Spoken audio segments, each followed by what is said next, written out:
عبداللہ بن عمرو بن عاص رضی اللہ عنہما کہتے ہیں کہ رسول اللہ صلی اللہ علیہ وسلم نے فرمایا، اللہ تعالیٰ قیامت کے دن میری امت کے ایک شخص کو چھانٹ کر نکالے گا اور سارے لوگوں کے سامنے لائے گا اور اس کے سامنے اس کے گناہوں کے 99 دفتر پھیلائے جائیں گے، ہر دفتر حد نگاہ تک ہوگا۔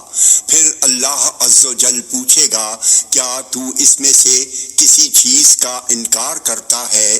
کیا تم پر میرے محافظ کاتبوں نے ظلم کیا ہے؟ وہ کہے گا، نہیں اے میرے رب۔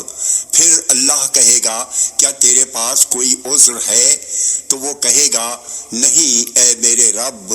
اللہ کہے گا، کوئی بات نہیں، تیری ایک نیکی میرے پاس ہے، آج کے دن تجھ پر کوئی ظلم و زیادتی نہ ہوگی۔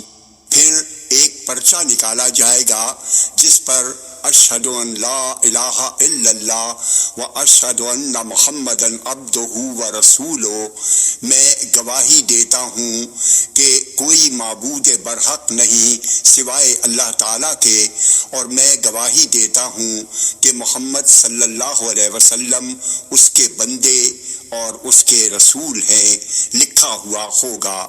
اللہ فرمائے گا، جاؤ اپنے اعمال کے وزن کے موقع پر کانٹے پر موجود رہو۔ وہ کہے گا، اے میرے رب، ان دفتروں کے سامنے یہ پرچہ کیا حیثیت رکھتا ہے؟ اللہ فرمائے گا، تمہارے ساتھ زیادتی نہ ہوگی۔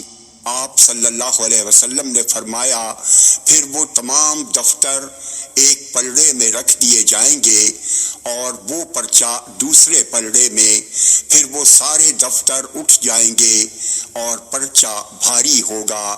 اور سچی بات یہ ہے کہ اللہ کے نام کے ساتھ، یعنی اس کے مقابلے میں جب کوئی چیز تولی جائے گی تو وہ چیز اس سے بھاری ثابت نہیں ہو سکتی۔ جامع ترمذی حدیث نمبر 2639، یہ حدیث صحیح ہے۔